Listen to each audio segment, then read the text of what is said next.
My name is Ruben Steven. I'm a sophomore at MIT studying mechanical engineering and computer science. And today I'm here with Asa Smith.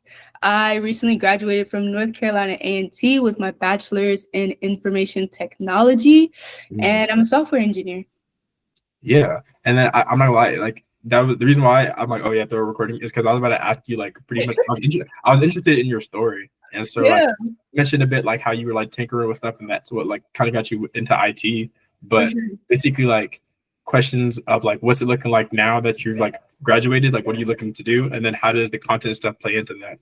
Yeah, so my story is so crazy because aside from the tinkering aspect of going into IT and just really loving tech, I did want to go to comp sci at first, not even gonna lie. So I started university in high school. So whenever I was in high school, I went to kind of like a dual program. It was called early college, and I graduated with my associates in high school, but it was my associates of arts. Now, this is good, but it's also tricky when you're trying to transfer to a 4-year because they don't always accept all the credits. So that was kind of like the struggle in my situation, like the challenge. So trying to go from, okay, I have this degree and I want to make use of it and also get through a 4-year pretty quickly, but also majoring in something like comp sci, needing all the extra maths, things like that. It was just a huge challenge. So I was like, I still want to stay with technology, but not steer too far away from it. There was even a point where I considered like mechanical engineering, like automotive engineering, because I was like, oh, like I like tinkering with cars. I can take things apart really well. I also like building things. So I was like, maybe, but I was like, no, like the passion is for technology. So I was like, let's just go with IT. Like, I don't mind information technology. The math isn't too heavy. Like, I wouldn't have had to take an extra year worth of courses, things like that. So I was like, okay, IT is the way. So that's kind of like a general way of how I stumbled on IT and got into it.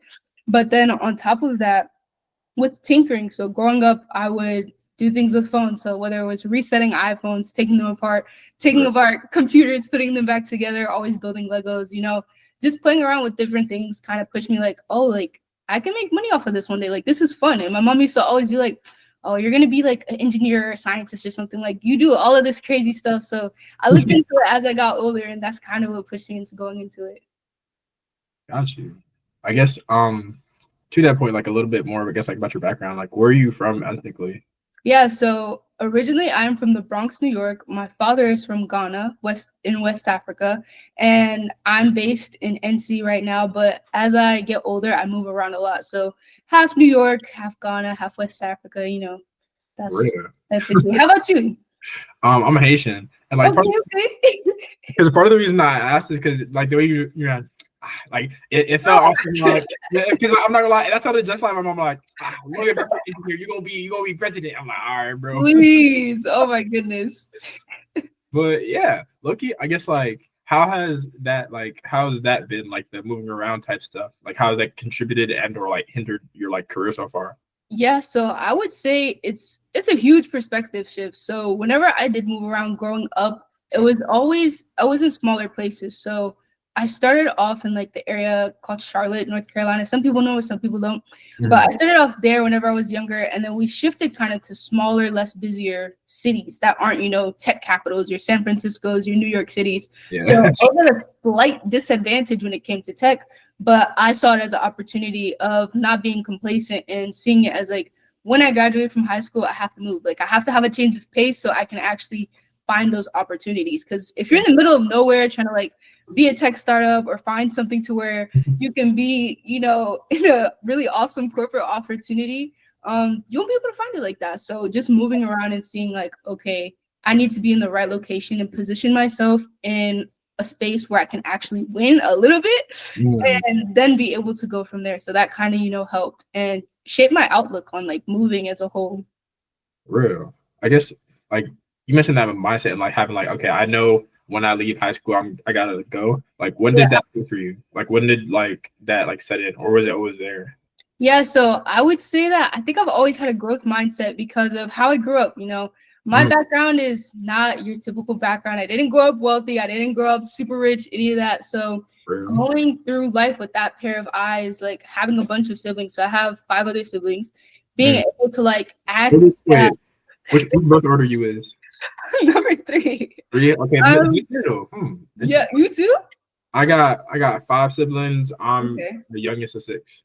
Okay, I have 5, and I am the oldest daughter, but third oldest, like, ranking. So I come third in line. So yeah, speaking to that, like having that outlook of like growing up, like I guess in a group and having them as my pact, as my crew early on, and like us all like going through our struggles together, seeing the outlook of starting off in life with a disadvantage, I think it only fueled my passion more and pushed me more like I have to make it, like this has to work. So I think whenever I would have those days in college where I was just like crying because code wouldn't work or just struggling because of course, I just thought like this has to work. Like I have to like do this because at the end of the day, this is what I fought so hard for. And looking back to where I started in life, like younger me seeing like, oh, like I'm in such a different situation because one, I went to school, but also the amount of hard work I put in, just staying locked in. I think that's kind of where the growth mindset stems from. Real. No, I'm not gonna lie. Like I wanna like highlight that point you said about like when the times get rough, bro, you have to go back to like what is your why? Like, yeah, 100%.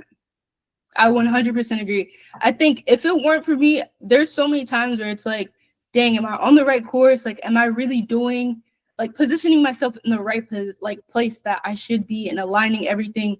But then I think back, like, okay, if the younger version of me saw what I was doing now, like the person who was like working 3 jobs in high school, things like that, if they saw what I was doing now, would they want me to keep going or would they have me second guessing? And 9 times out of 10, they're like, keep going, or even 10 times out of 10. So that's how I typically see it.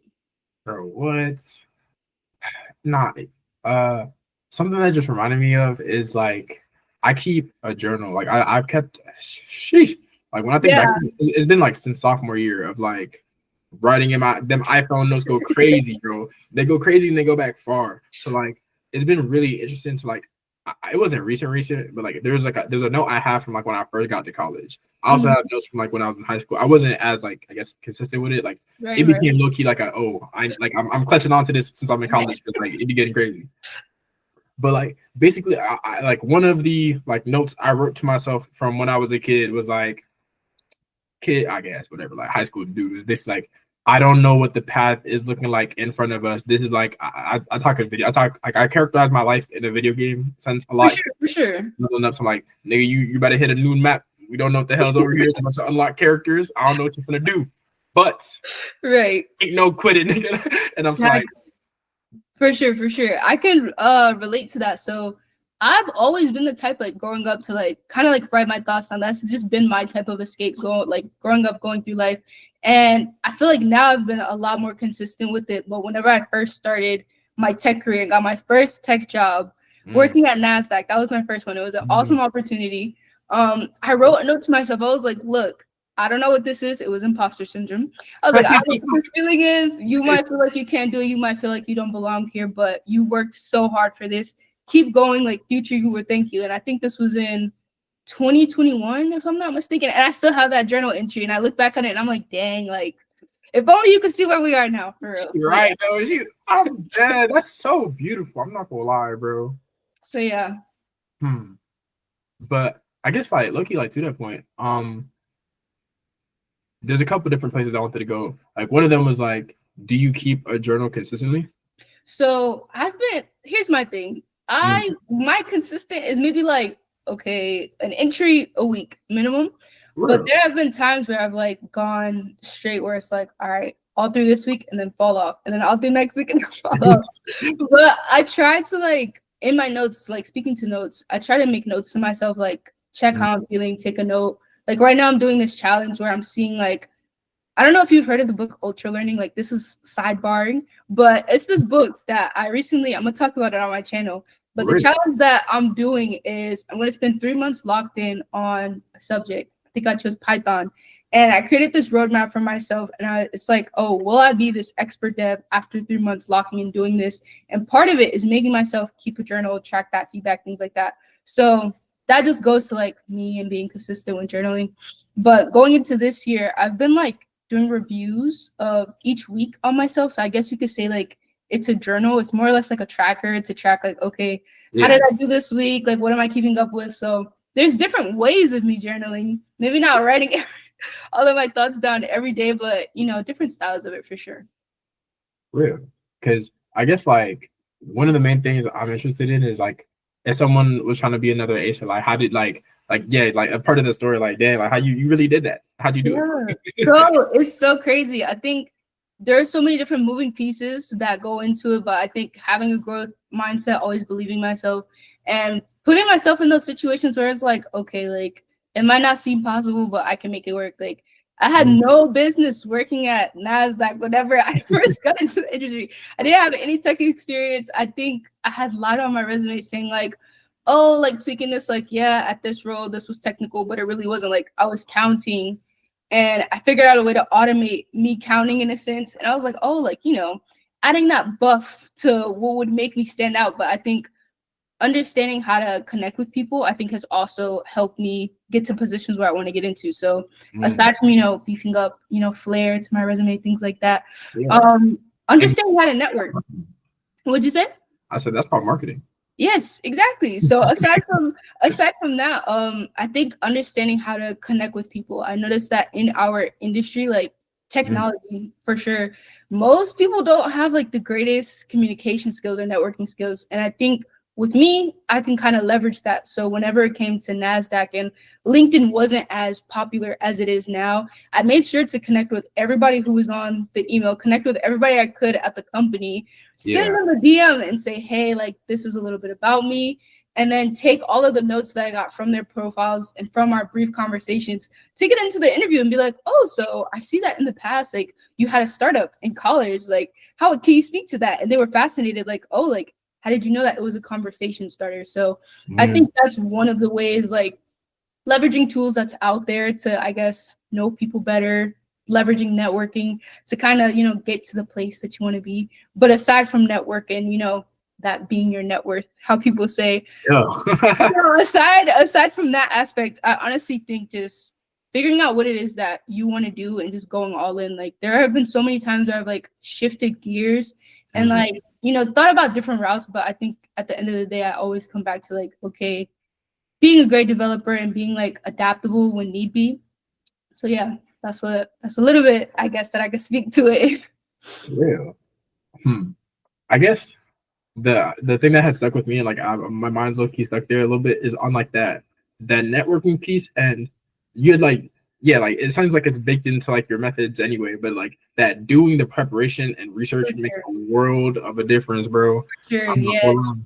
I think every single role that I've landed, and like even though I'm a software engineer, I have like a bunch of like different backgrounds. Like I've been a product manager before, and that's just me pivoting, seeing like I think my last internship I was a product manager. And that was just me pivoting, saying, okay, the market's currently oversaturated. Yeah, I could fight for a bunch of internship opportunities right now, and probably there'd be a low chance of me getting in and not being as strong of a developer, but I could also shift to product management because I know that's also an area where I'm skilled, but I know I could also get in, talk to developers, and leverage my skill set there. And that's exactly what I did. But when it came to like finding all of like 90% of my roles, it was through connecting with people, it was through networking and just being able to like put myself out there when I noticed that sometimes others didn't. So yeah, I think that's a good piece of it. For real. Bruh. Same here. Like additionally, like to add on to that, like since we both make content, I feel like, bro, it's been like a crazy catalyst, bro. Like for example, the fact that we met, like you said, like I would have not have gotten the opportunity if not for the fact that there's videos out and someone saw me. And it's like that story, like that same like they found me through content has like been a recurring theme, but it's been where some of my like coolest opportunities have stemmed from. 100%. Like it doesn't have to, and like I guess like if you're an aspiring tech person in general, it doesn't necessarily have to be like content in specific, but it's like taking that extra step and like putting yourself out there can mean the world of a difference, especially in your career. I'm not gonna lie. Yeah, I get that. I think before like I guess IG content, because that's kind of where the area that I'm going into now. I was really big on LinkedIn, like whenever it was my freshman year in college. So back in 2021, whenever I was in college, I found LinkedIn, made a profile, and I was like on there every single day. I treated it like Instagram. I'm not on there as much now, but I was on there constantly. I was posting like, and it would just be random posts like, oh, like I did this awesome internship, or I learned this from somebody today. And I guess people value not only seeing what it is that you're doing and seeing that, I guess, I don't know how to explain it. I guess that realness to you. They like seeing that, but also the fact that it's like, oh, like this person is actually sharing what they're going through. It's part of their brand. Like we know who this person is because they're posting about it. Like they're telling us on a day-to-day and we see it. So I think that's a good aspect there. And like if anybody's going to create content, whether it's like through IG, TikTok, LinkedIn, either form is great. But like you mentioned and spoke to, like putting yourself out there, I think is like great also. That's the best part about it. No. So wait, what has your journey been like? First off, where are you in your college journey right now? Because you're doing both. You're doing mechanical engineering and CS. So like what are you a sophomore right now? Are you a junior right now? Are you about to graduate? What's that process been like for you? I'm a current sophomore. So okay. And then also I feel like I should preface this just like in general. Like it's a combined major, not double. Oh, okay. So it's like, cause I'm like, people, I'm like, bro, I guess I don't feel like I'm doing that much. Like, oh my goodness, that's cool. It's like a BA MH style thing. I think so. What's the MH? BA MA is like a bachelor's master's. Not maybe. I get like I think the equivalent is there's the option to MEng, which is basically like master engineering, like when you're done. And I think I'd have access to it through the computer science aspect, but I'm in a 4-year program, so like I'm gonna graduate with like my bachelor's in engineering, and it's like, because like I guess getting into like the syntax of like MIT courses or whatever it is, but like there's course 2, which is mechanical engineering, and then there's course 2A, which is like mechanical engineering flex, and then with the next concentration, I'm like, okay, if I'm gonna add something, definitely computer science. And for sure. This is where like that's where the bag's at. Or yeah, for sure. At least it was, I guess.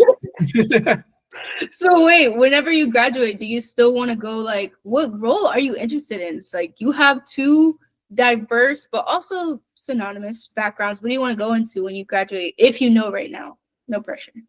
Yeah. So that's our Siri. Huh? Siri was going off telling me the time. Don't worry. Real. But I think in terms of like the technical side, I think I would want to. It's shifted literally today because I'm a part of like a student assembly that's specifically about climate and sustainability, and so I was being informed. Like I was literally like learning on the spot because it's a really really like interesting, I guess, event that is a part of, because like it's somewhat like it's mirroring like a civic assembly or like basically like where people would come together and like citizens assembly is the name of it, and so it's like modeling that but within the population specifically of MIT students. And like a student assembly in general or civic I keep messing it up. Citizens assembly in general is usually centered around a central like topic, theme, or like problem. And then the idea, as opposed to just a conference where people would come and like share their research, is that the people involved would end up with solutions, not necessarily solutions, but like recommendations that they would posit to their like local governing body. And like one of the things we had today was that we had experts come in, which is like people who are involved in like some of the MIT sustainability, like climate stuff, and getting in contact with them. I remember asking them like, bro, as an engineer or somebody who's like somewhat trying to be like conscious or like help in this effort, what am I supposed to do? What can I do? And then they gave me some like answers of like, okay, there's these sorts of like I think they said like large scale. Let me pull out the notes because I don't want to get this wrong.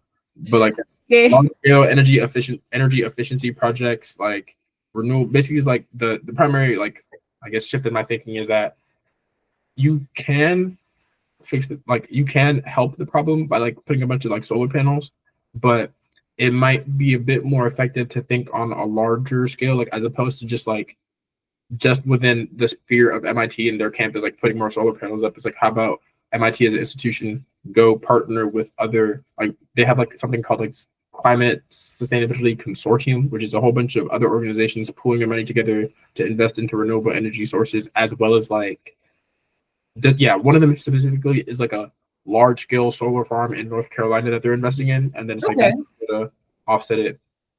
But then they're also investing, I think, in just like plasma fusion energy, just really cool stuff. So I'm like, I don't know in terms of the technical stuff in particular. Before that, I guess before this like new information, the vibe has been like AI robotics, because like, mechanical engineering, and then the CS part probably gonna like machine learning it.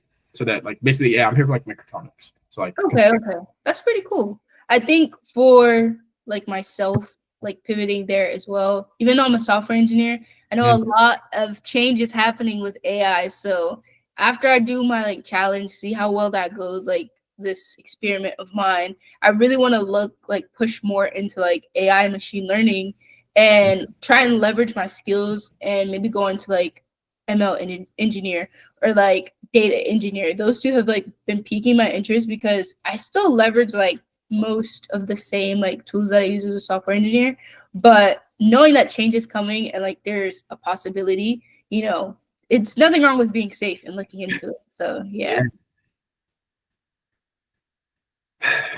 And then I don't know. I think that's also like that change in general has somewhat contributed to like the shift in direction, because like long term, I don't think that I would be completely fulfilled in like an engineering role, even if it was in AI robotics. Like I feel like I'm like irreversibly tied to the desire for ownership. Yeah. Because like I don't know, one of my biggest objectives is like that financial side, and it's like you can only gain so much leverage within a salaried role versus 100%. And so longest term vision, like because I realized like I went on that whole ass tangent without actually answering the question. So like post graduation, the space I desire for myself is like CEO / founder of a information centered business, and that's what the content has been in service of. Because like just because like the margins are crazy, are like it's like there's zero cost of goods sold if you're selling like media, and so starting there and then using the revenue and like profit I'd be able to generate from that to then like fund independent projects specifically like it's crazy how it keeps shifting. So at first I'm like, all right, cool, then I'm gonna use that to invest in AI robots. But then it's like I got here and it's like I've been like the physical, like the not physical, like the felt experience of being a Black dude at MIT has somewhat, and like also the fact that like the content is like about education. A part of me shifted towards like helping underrepresented youth. And then now I'm like, okay, how do I bring helping underrepresented youth, but also recycle them? I feel like I've gone through that phase so many different times, especially whenever I was in university, because I feel like every semester it was a change. Like there was that phase of, okay, I know how to code. I could build a website that'll teach not only people how to learn how to code, but it'll be for free and it'll be for underrepresented youth specifically. And then it changed from that. And then I did a job where it was like SaaS sustainability, and I was like, wow, this is really cool. Like maybe I'll go into sustainability because you gotta care about their environment. It's awesome. And then there's just so many different changes, and my mind is always like, okay, so do I still stay with software development? Do I shift to project management? Do I become an entrepreneur? Like what's going on? Like there's so many different things that you can do, and I feel like sometimes I'm like, oh, like maybe I am a jack of all trades, but other times it's just like you have all of these ideas and thoughts that you want to pour into all of these passion projects and just so many things. And like my, I guess, issue is making sure I focus on one first and then send love to the other ones and then like rinse and repeat. Yeah, bro. That focus aspect it's like I think that might be like the the battle of my not life like this like whole like this season. Yeah, that's another thing. I've been really like I've been finding it particularly useful to think of one's life in seasons, and that's also coming from a conversation I can't even source it right now if I forgot, but like they're like, yeah, you like in terms of like sacrificing or giving some of those like opportunities up for another. It's like, okay, maybe not this season, but let's believe it can come back in another one. 100%. I completely agree. I think that was one of the approaches that I took whenever I did that like product management role and even like the data entry role, because that's what I did whenever I was at NASDAQ. It was data entry. And I was like, even though I'm not doing software development now, it's just the first step to like the overall goal that I have. Like some way, somehow this is going to lead me to a software engineering role. And like here I am now. So that's, I think, a crazy aspect, but also like a really good take. Like nothing is permanent. Things change. Like that's the one thing that's constant in life. And I feel like if you learn that early on, it's like, all right, it's bound to happen. Let it happen and just roll with it, keep going, and then come back to it. So yeah. Really? I guess you mentioned like how it's brought you to here? I guess like what has been, because you, okay, yeah, basically like if you could give a brief like overview of what your career path or trajectory has looked like so far. Yeah, so it's actually an interesting career trajectory slash path. So we're gonna go all the way back to like working in tech, because I don't know, I don't like to say I did all of this in tech, like it's only been like 3 roles. So I like to give a brief, background. So prior to where I am right now, which is a software engineer at a consulting firm, prior to now, like if we go back to my first job, I started off at Cece's Pizza, a franchise. That was my first job. Yes, they're probably out of business now, but that was one of my first jobs. From there, I did more fast food industry stuff. So this was in high school, I want to say. Started that job, and then I did Culver's. That was another fast food job that I did. I worked at a clothing store. I started to learn like, okay, like this, yes, I'm getting money from this, but I want to gain value from this job. So I started getting into clothes. I started getting into shoes. I worked at Foot Locker. I worked at Rue 21. I worked so many jobs in high school. It's actually crazy.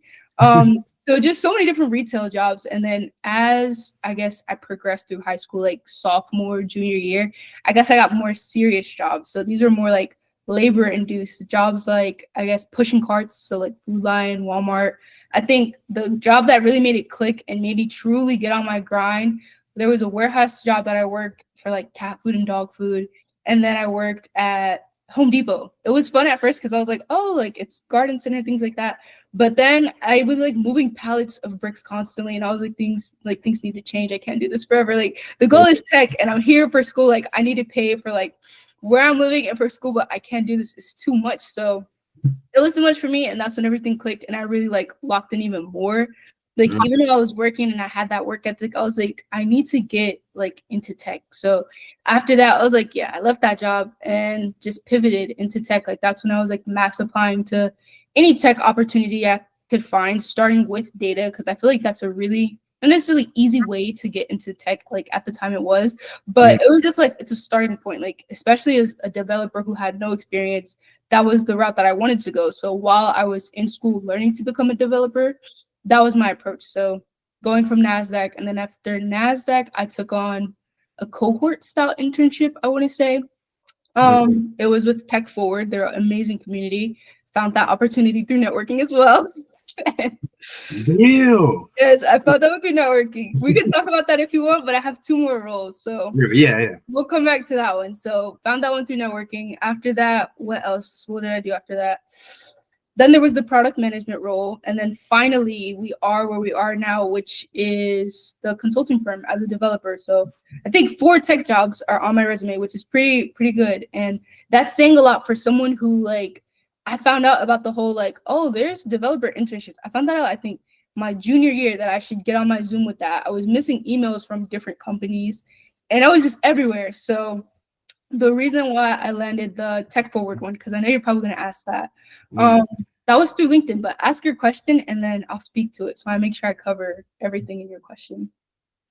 It was honestly, it wasn't even a question. It was more so like a recognition, because I got like, it sounded familiar. I'm like, why does that sound familiar? And then it clicked. Like, what's his name? I know, Josh Langford. I wasn't confused about the name more. So I was like, what should I call him? Because like he feels like big homie, but like he's like nah, call me Josh. But I don't know, my homie Josh Langford, right? He's like a MIT Lincoln Lab, like national like Air Force laboratory engineer, and like you guys' story sounds particularly similar of like the networking aspect. Like literally, it's so beautiful. It's like yeah, you guys both happen to be in Tech Forward, which is like, oh, that's awesome. Yeah. So Tech Forward, I love Tech Forward. That had to be the most amazing opportunity. I think that's like, that could have been a pivotal moment into where my networking like kind of stepped up a little bit more, because that's when I was like, oh yeah, this is like big. So my experience, I'll forever be grateful for that experience, because I was in the cohort and I was given the opportunity to land a job. They had partnerships. So I was able to get paid as an intern, learn about procurement. And they basically flew us out. They flew us out to San Francisco. And whenever they flew us out, I was able to see the Salesforce building. So I got connections through Salesforce. I got to tour their office space and just network with so many amazing people, like who are entrepreneurs, but also work within the tech space. And that opportunity will probably be my favorite tech opportunity ever. It was amazing. and they host a conference. I got invited to the conference, and everything was just like overall great. And I got that through networking. I think I connected with the person on LinkedIn, sent them a message, didn't realize the person who I connected with, that was their company. And I applied to the job. They were like, oh, check out this opportunity. I applied, and it wasn't until like I was in the internship, I was like, oh my gosh, like we spoke on LinkedIn before, and like, wait, like, so everything is came together. So that was like an amazing opportunity. So cool.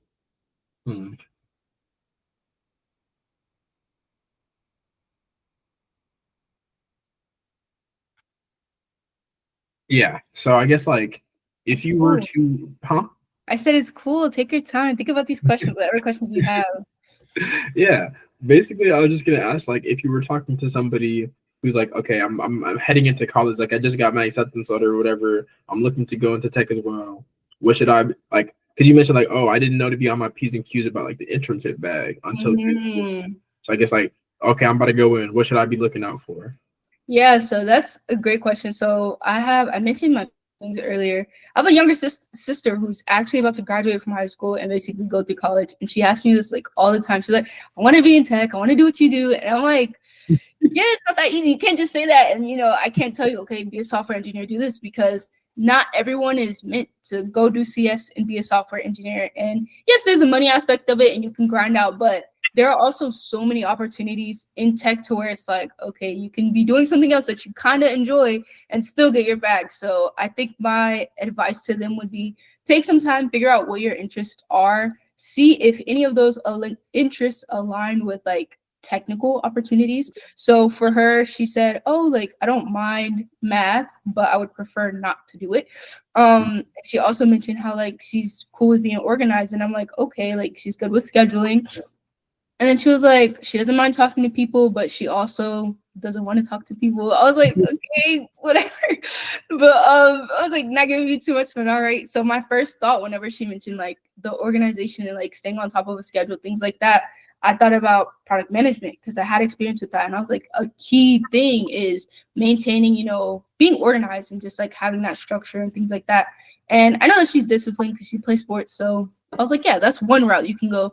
But speaking towards like, if somebody were to tell me, oh, I want to do what you do, aligning with that, I would say, okay, AI or machine learning. And if not AI or machine learning, data, because at the end of the day, there's no true guarantee that, software engineering, like how we have it now, will be the same 5 years from now. So if you're about to go into university thinking like how everybody thought before, like, oh, I'm gonna go get a CS degree, I have a job guaranteed. You don't want to think like that. You want to think about the future aspect of things. So that's the biggest thing that I would say is try and future-proof yourself, but also align with like what it is that you want to do. If somebody wants to do what I want to do, which is software engineering, make sure you understand like the AI tools and also have an understanding of that. Learn the fundamentals and then like learn new topics. There's still so many things that I don't know about AI and development because technology is always changing, but making sure you're able to continuously learn and stay on top of those topics, I think will like, help them out a lot. So that's what I would tell them for sure. For real. Heavy on that continuous learning, bro. Like, because today in that assembly, like speaking to the people who came in as experts, like one of the main things I could have swore I heard them say is like, I don't know this part. Damn, I'm like, it's like, I think like especially within higher education, like you come and like I think just growing up in general, but in higher education in particular, because they have the titles and stuff, and then like, you get this sort of like, oh, once I get to this level, I'm gonna just have everything figured out. Like once I get to this, it's just okay. Then we're gonna be good. It's like no, everybody's still figuring it out all the time, bro. Exactly. Honestly, there's this quote and it goes, "It never stops. I never stop learning because life never stops teaching." So keeping that in mind, it's just like yeah, you gotta always be learning. So yeah, that's real. Loki. Okay, speaking of like, probably you don't gotta remember where that quote's from, but in general, like. Sources of either inspiration and or like just in motivation, inspiration, like basically like any resources that you think have helped you a lot along your journey. Yeah, so a few of them aside from quotes. So I grew up putting quotes all over my walls, all of that stuff. So quotes are heavy with me. I have quotes for days. Anyways, but aside from quotes, having like I guess influencers who you follow that you aspire to be in that position one day, I think that's a good one for, I guess, how everything's going right now, like with the world, things like that. If you have like 5 influencers who you're like, okay, I want to be in this position one day, I see myself going into this type of industry, like, I don't know, following them, that's a really good source of motivation for me. Like, whether they have Instagram, YouTube, there's a creator who I follow. There's a bunch, but there's one in particular. I watch their YouTube. I'm like, one day that's gonna be me. So that's literally how I guess that's a way of motivation and staying, I don't know, I guess sharp in a sense. And some other ones would probably just be like looking back, thinking about the why. And that's honestly it. Thinking about my future self, thinking about the why, thinking about quotes, and just those creators. Sometimes it'll honestly be creators. And I think that's kind of what pushed me to go into creating, knowing that someone impacted me and thinking like this is possible, and like kind of showing pieces of their day, or showing like, oh, this is how you can get into tech. This is how you could become a software engineer. Seeing that early on, hearing those like little pieces of information and using that to fuel me to keep going, because I know that it's possible. If you see somebody else doing it, you're like, okay, if they can do it, I can do it. So, bro, that's so real. I was speaking to a black lady at the lab I was working at, because not very many of them. And then one of the things she told me, she was like, bro, I'm so happy to see you in like these spaces, and like your face, like your face, you're like you here, because then like the quote, like, okay, I guess we go on quotes. She's like, if you can see her, you can be her. Right. Like she's like him because it was me, but like exactly. Bro, like to that point, one, identifying like positive role models, and then also like I really want to commend you for like stepping up to desire to be one like as yourself. Like that's so tough. 100%. I was gonna ask, like, who were they specifically for you? Like for me, I think that many people, like if I were to name, like they weren't influencers, just like people like authors, I guess. But Tim Ferriss, there's this dude Charlie Hooper. He has a podcast I listened to a lot when I was in high school, and then more recently it's been Alex Hormozy, because like Alex Hormozy, come on now. I got bread, bro. I'm not gonna lie. I'm like, damn. Oh my gosh. So whenever I was in college, like it was forever ago, but in university, whenever I would listen to podcasts, and even now, Tech is the New Black podcast. They're an amazing podcast. They basically interview people who are in the tech industry, and you get to hear their salary that they're making. You get to hear kind of like, I don't know, hear their perspective of like, oh, this is how you get into the industry. Like these one-on-one interviews of things that you would probably never know if you didn't, listen to the podcast. So I would say that's a huge podcast. There's a woman named Simone Bees. She does like gov tech content. Love her content. I've been following her since like whenever I was first in university, my freshman year. Still following her. Went to her conference recently. So if I see somebody who's like, brown in the industry, who looks like me in the industry, and they're posting, I'm going to go all for them and like, engage in their content, try and support how I can. But those are like 2, I guess, big ones that are like tech related that just come to mind. But just everyone who I follow on my Instagram, like also they're typically like tech creators, they're in the industry, and I see them and it's like, okay, like this is what's really possible, lock in. And another thing that I enjoy that they share is if they're posting on platforms, 9 times out of 10, they're saying, yeah, leverage your personal brand, build your personal brand. And I think networking and like having a personal brand, those kind of go hand in hand. So like I know that I have the networking aspect, but further building out my personal brand and like having something to show people like this is who I am and this is what I'm working towards, I think is pretty awesome. So yeah.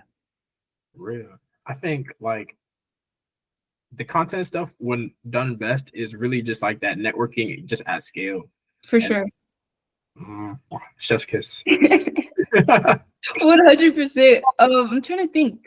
Yeah, check if you want to. Just look at my Instagram and see who I'm following. I don't know how to turn it off, so it's on, but check there and you can see everybody who I think is like pretty motivational, who's in the industry, and it's like, okay, yeah, these are some cool people to check out. And then that's where I think some of the big creators are. I can't think of a few of them off of the top of my mind because there's just so many who are in this industry and they post about tech stuff, but those are the 2, like you got an influencer and then you have somebody who does a podcast. So that's 2 right there.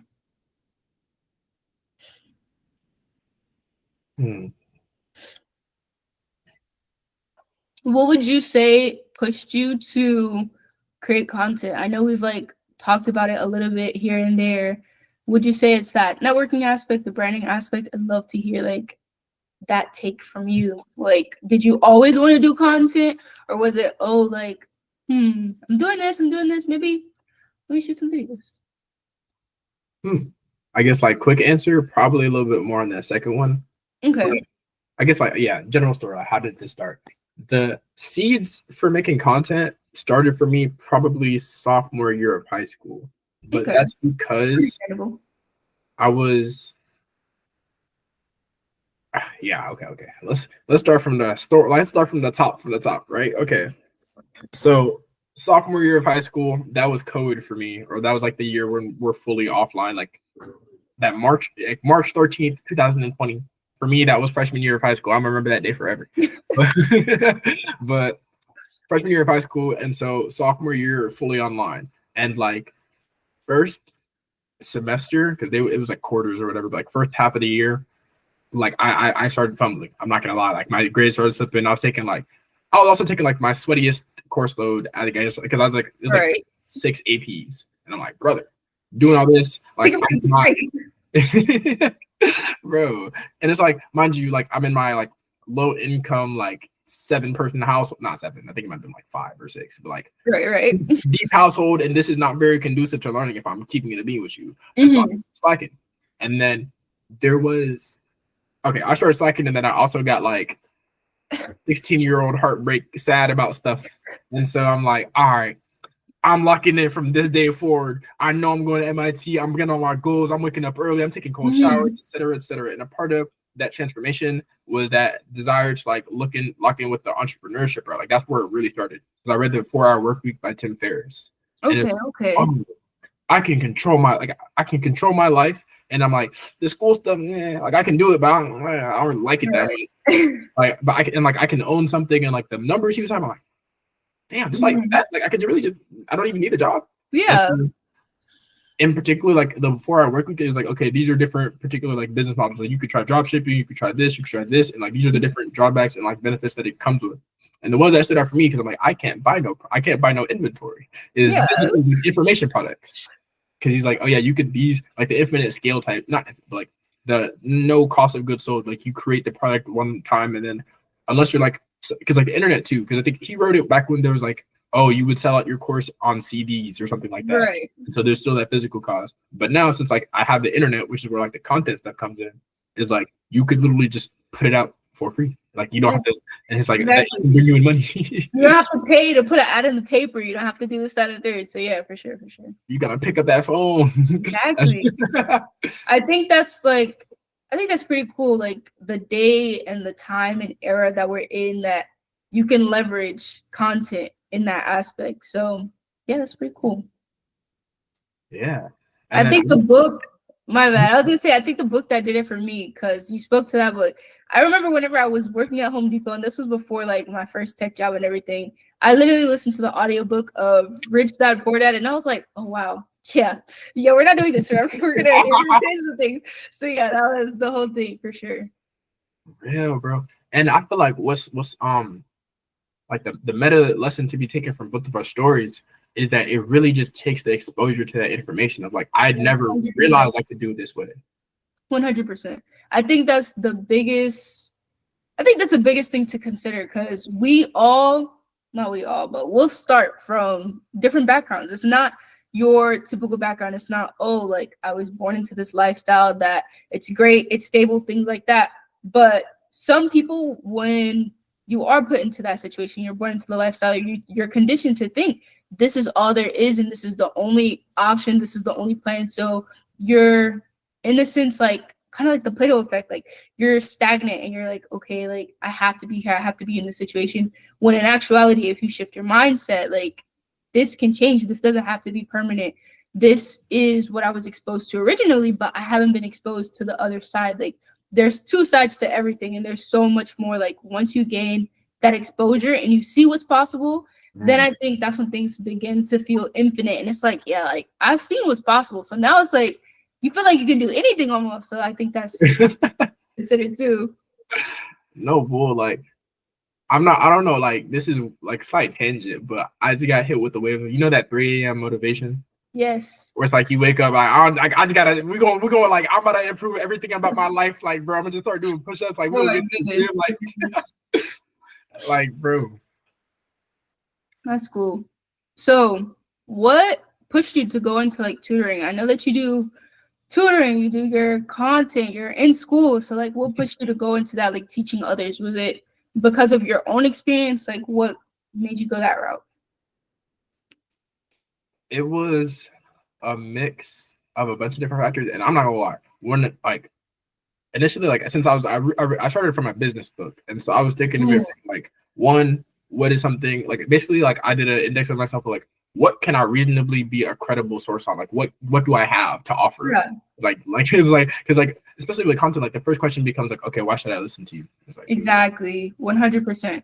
And like my thing was like, okay, I got pretty decent grades, and so like mind you, this was in like high school, and so like mind you, like first inklings of okay, probably do it through like okay, let's I guess continue with like the story. So like I read the 4-hour work week. I'm like, okay, digital products, and then specifically it's like a course. So like that course seller vibe, and I'm like, okay, what the heck can I teach a course on? Like what can I do? And so like, and it's like the reason why it stalled so much and why it was just I guess like this is me like I guess beginning of entrepreneurial journey, like it's really just a bunch of self-improvement, like getting yourself consistent enough and like consistent enough to go learn what you need to know in order to implement a product, and then you have to be consistent enough with that delivery to make an actual business. And so I've been like working my way through that.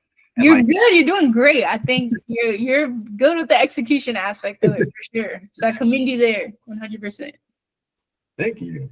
Of course. But yeah, so at first it was like, okay, I guess meta learning and like how did I learn enough calculus or whatever it might have been to like get me to be a sophomore at my like sweat school a little bit. Yeah. And then eventually like it got put on the back burner because I'm like doing high school and like working a job or whatever. It's like I'm continuing to educate myself, like listening to more Alex Ramosi and Tim Ferriss, and like getting more material. And then the content itself started freshman year of college.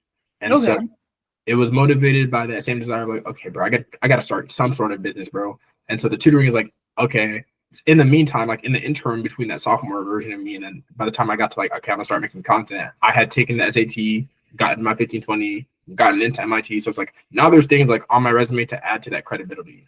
And so you have the proof to back it up, basically.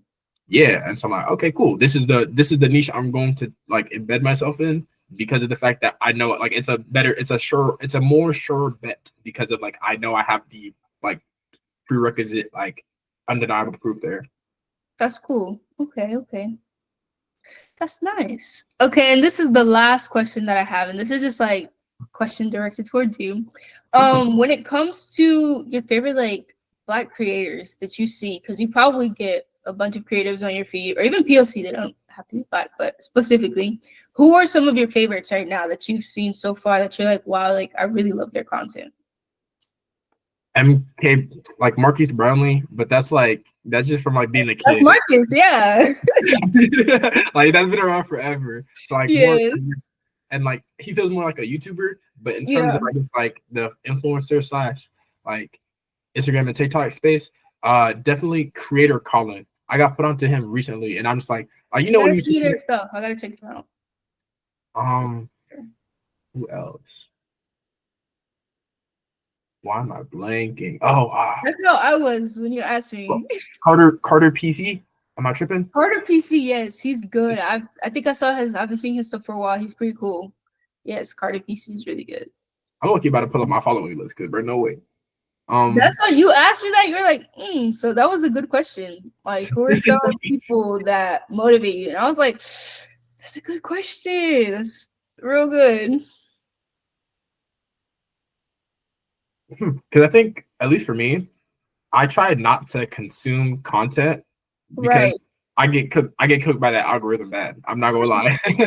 And so like the main people I guess that influence me in terms of thought leaders are usually like book authors. And I'm not gonna lie, being completely honest, I don't like to admit this fact, but a good portion of them are white. Now that I think about it, I'm like, damn. Yeah, for sure. 100%. That's okay.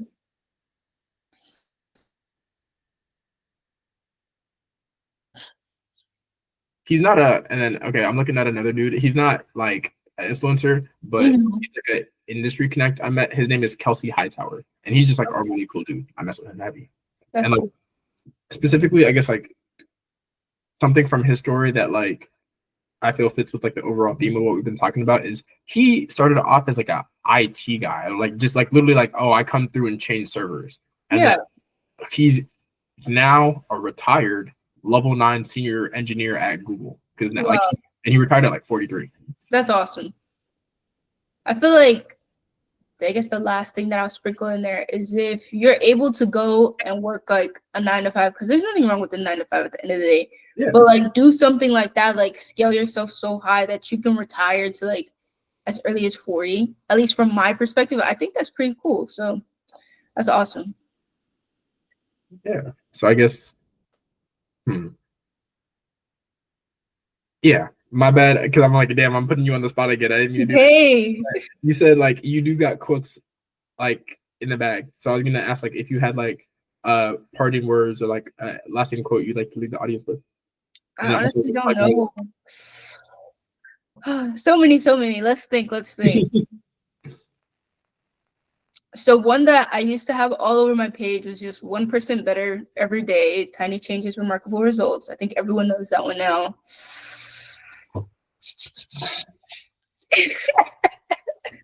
Wait, it's not focused? It's blurry, but I can see it. I know what it's doing. It's getting yeah, exactly. Dang. Okay. I'm looking at one right now. This one is perfect. So it basically says, remember that 5 years ago today, you wanted to be where you are now. That's the one I'll leave you guys with. Like I have them everywhere, all over, but it's like, what's a good one? So yeah. Think about it like that. Always like, and I have it to like, if I'm ever at my computer and I'm like, dang, like, what's going on? I'll look and it's like 5 years ago today is where I wanted to be now, and that is the truth. Exactly. So yeah. Big facts. This is great. This is great. We'll have to do this again for sure. Like definitely. You're the homie now. Like, thank you. This is God. Well, like, say that. And like also I'm not gonna lie, like even during our conversation, like, damn, I should introduce you to this person and this person and this person. And like that network is your net worth, bro. And like we gonna build a community, gang. I'm loving this. Are you going to any conferences this year? I need to go to NASDAQ Nationals. I gotta book the flight. I've been thinking about it. I gotta find a hotel and book the flight. I've been thinking about it, so I might go out. Real same, because bro, I'm not gonna lie, I'm low key waiting to see like because we have like a NASDAQ chapter at our school, and so I'm like, bro, if y'all trying to sponsor me, please, so I don't gotta pay for shit. Exactly. I think so. I should be able to get the ticket, or is the ticket free? I think the ticket's free. I don't know. I think for NASB, I don't know. It's one of the either the ticket's free or it's not free. One or the other. But I just need to find the hotel and a flight. That's it. Any other ones other than that one this year? I'm gonna be honest, I'm not tapped in. Do you know like which one should I be looking out for? So there's one called Render ATL that I've been hearing of, but Afrotech is a big one. I want to try and go out. I missed it last year. I told myself last year I would go last year, but this year I think I'm actually going. Yeah.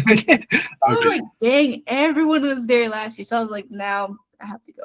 So 100%. I think that's the only one. If I see more, I'll for sure send them your way. But I've been trying to figure out like, okay, what are the conferences to check out this year and how can I get there? So yeah.